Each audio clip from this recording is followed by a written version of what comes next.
బ్రాహ్మణ సేవా సంఘ సమాఖ్య ఒక 30 సంవత్సరాల క్రితం గ్రేటర్ హైదరాబాద్ వరకే పరిమితమై పెట్టినప్పటికీ గ్రేటర్ హైదరాబాద్లో రెండు తెలుగు రాష్ట్రాల్లో కానీ అలాగే దేశవ్యాప్తంగా కానీ ప్రపంచవ్యాప్తంగా కానీ చాలామంది బ్రాహ్మలు చాలా చోట్ల వాళ్ళ వృత్తిరీత్యా స్థిరపడ్డారు.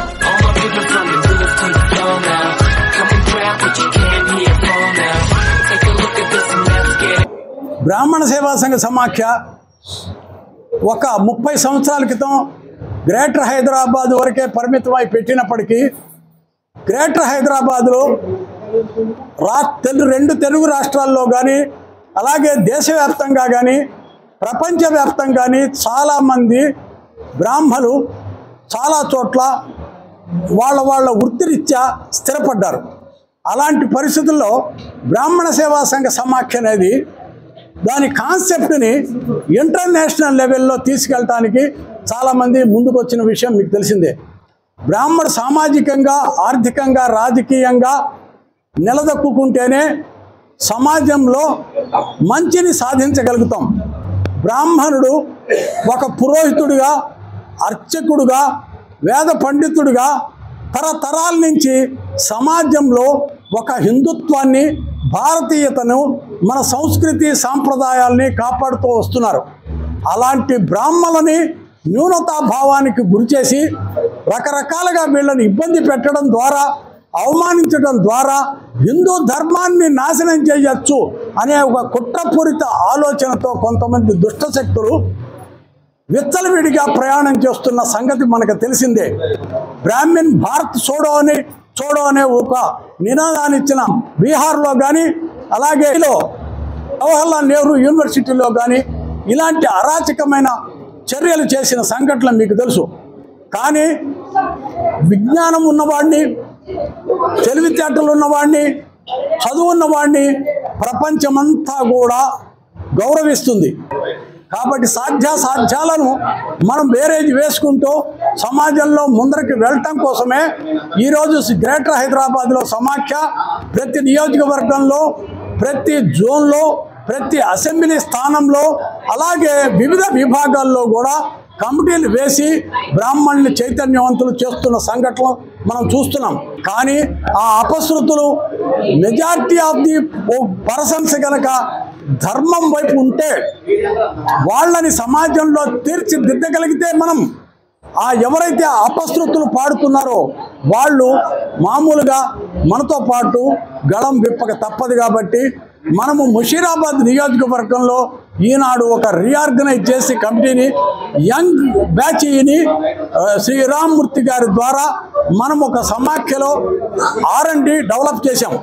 ఈ రీసెర్చ్ అండ్ డెవలప్మెంట్ ప్లాన్లో మనము ఈ కార్యక్రమాన్ని ముందరికి తీసుకెళ్ళి సమాఖ్య యొక్క ఆశయాలను ప్రజలలో విస్తృతంగా పరిచయం చేసి కొత్త మెంబర్స్ని చేసి రేపు భవిష్యత్తులో సెంట్రల్ జోన్లో మనకున్న స్ట్రెంత్ని మనకి సెంట్రల్ జోన్ అంటే త్యాగరాజ గానసభ ఉంది, పుచ్చలపల్లి సుందర భవనం ఉంది, అలాగే బ్రాహ్మణ హాస్టల్ ఉంది, అలాగే ఎన్నో బ్రాహ్మణ సంస్థలు గ్రేటర్ హైదరాబాద్ సెంట్రల్ జోన్లో ఉన్నాయి. అలాంటి సంస్థలన్నీ కూడా సుమారు 100 సంవత్సరాల చరిత్ర గలవి. అలాంటి సంస్థలలో కూడా మనము మన వాళ్ళని కొంతమందిని మన కమిటీల్లో చేర్చుకోవడం ద్వారా ఆ సంస్థలను కూడా పైకి తెచ్చి మనము సమాజానికి మేలు చేసిన వాళ్ళమైతాము. హిందూ ధర్మ పరిరక్షణ బ్రాహ్మణ సంఘటన ముఖ్య ధ్యేయంగా పనిచేసే మీ ముషీరాబాద్ నియోజకవర్గానికి అందరికీ భగవంతుడు ఆశీస్సులు ఇవ్వాలని కోరుతున్నాను. ప్రత్యేకత ఏంటంటే మన బ్రాహ్మణ సేవా సంఘ సమాఖ్య ఫౌండర్ అధ్యక్షుడు శ్రీ వేమూరి ఆనంద సూరి గారు చంద్రబాబు నాయుడు గారు నన్ను పిలుస్తున్నారు, నేను వెళ్ళిపోతాను అని చెప్పుకుంటూ అందరినీ కూడా ఒకసారి వాళ్ళ ఇంట్లో ఒక లంచ్ డిన్నర్ పార్టీ ఇచ్చేసేసి సడన్గా మనందరినీ కూడా ఒక నావ ఎక్కించేసి సముద్రంలో వదిలేసేసి ఒక తోపు తోసి ఆయన వెళ్ళి విజయవాడ కూర్చున్నారు. సరే మనమందరం కోరింది చంద్రబాబు నాయుడు కూడా మనతో పాటు ఆయనతో పాటు మనం పాదయాత్ర చేసి ఎన్నో కార్యక్రమాల్లో పాల్గొంటాం. బ్రాహ్మణ సేవా సంఘ సమాఖ్య ద్వారా ఆయనకి చేసిన మహోపకారానికి చంద్రబాబు నాయుడు గారు ఆ రోజుల్లో ఎలక్షన్ మేనిఫెస్టోలో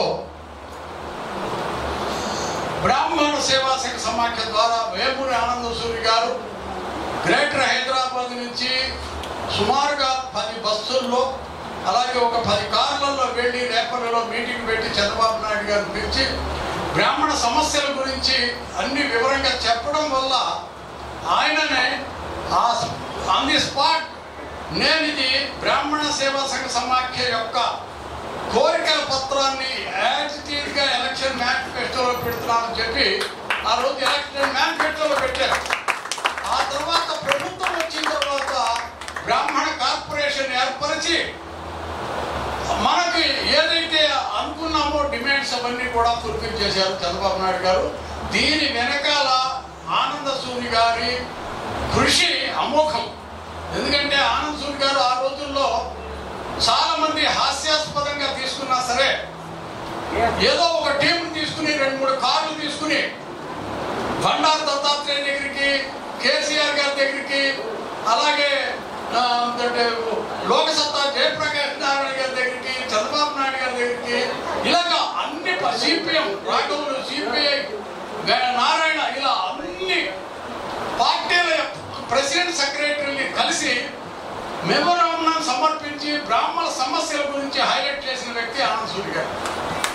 ఆ రోజుల్లో చాలా హాస్యాస్పదంగా మాట్లాడిన చాలా సంఘాల వాళ్ళు ఏం చేయాలో అర్థం కాల వాడికి నిజంగా ఇంత అర్జెంట్. వెంటనే అది కొద్దిగా డిలే అయితే రాజశేఖర రెడ్డి గారు అప్పుడు సీఎంగా ఉండేవారు. రాజశేఖర రెడ్డి గారికి సుమారుగా మేము 10-15 సార్లు కలిశాం.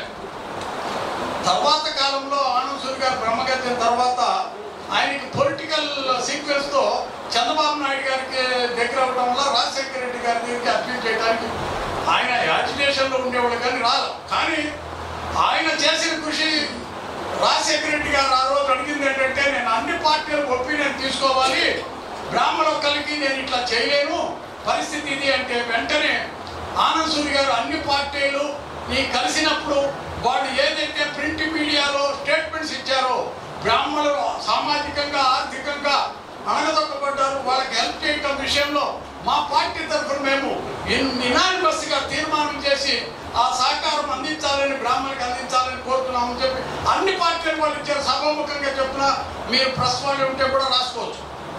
ఈ రిపోర్ట్ అన్ని తీసుకుని రాజశేఖర రెడ్డి గారికి ఇవ్వడం జరిగింది. అప్పుడు రాజశేఖర రెడ్డి గారు ఫీజు రిఫండ్ చేసే డ్యూ ఇష్యూ చేశారు.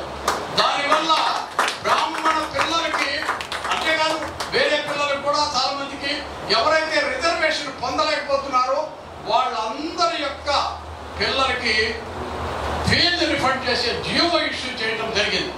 ఆ తర్వాత కాలంలో చంద్రబాబు నాయుడు గారు మన ఆనంద సూరి గారిని పిలిచి, నువ్వు కార్పొరేషన్ చైర్మన్గా రావాలి కాబట్టి నువ్వు సిటిజన్ ఆంధ్రప్రదేశ్ మారమని చెప్తే ఆయన మారాడు. కానీ లేకపోతే సిటిజన్ మనసంతా ఇక్కడే ఉంది, ఆయన ఎక్కడికి కూడా ఇక్కడే ఉంటాడు.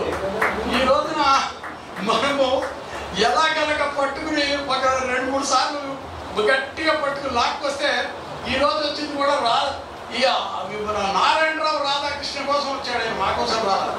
ఎందుకంటే వాళ్ళిద్దరు ఆయనకి పక్కన ఇద్దరు వంది మాగదు చాలా కృషి చేశారు.